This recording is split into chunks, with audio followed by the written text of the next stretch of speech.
กิ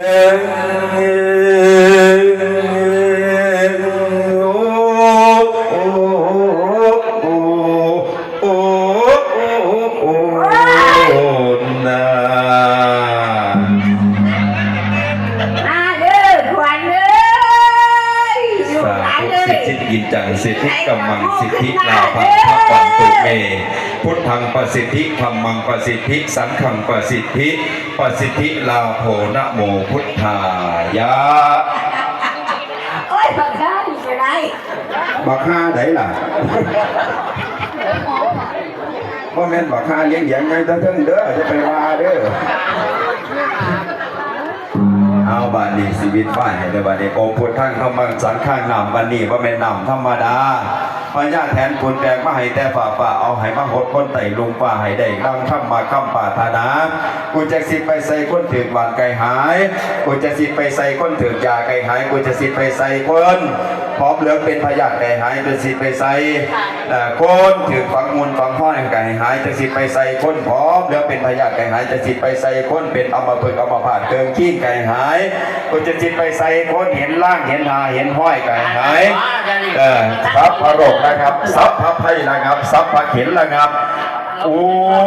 ทกังอุทกังวัดล่ำกูจะสิไปใส่นาคสิบวช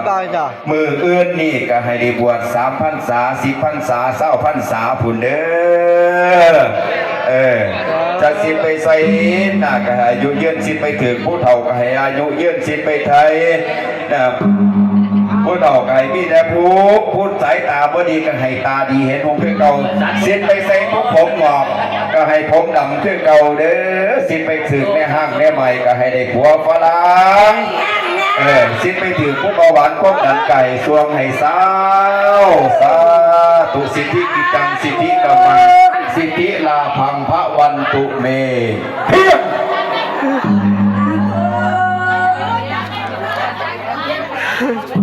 สัพเพพุทธาพลปัตตาปัจเจกานันจะยังพลังอรหันตานันจะเดเชนะรักขังพันธาอัพพโสสาธุอ้าวเรียบร้อย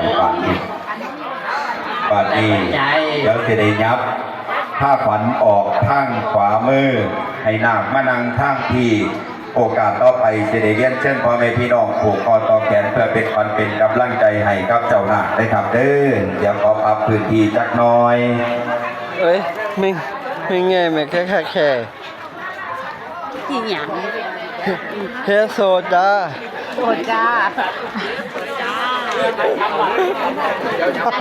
ก็ติดไทยแน่นอนเนี่ยมาทั้งที่อันนี้พ่อโจ้กับเดียวไปทั้งขวา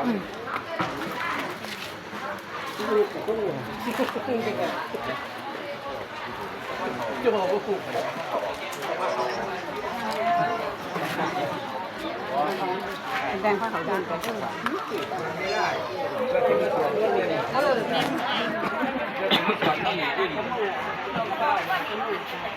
เร็วดีน่าจะได้อากาศจะดีไว้ยังไงปกติหมด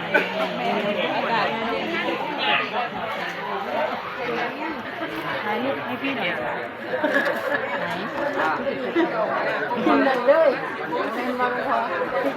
เน็ตด้วยแม่เพื่อนจบพ่อ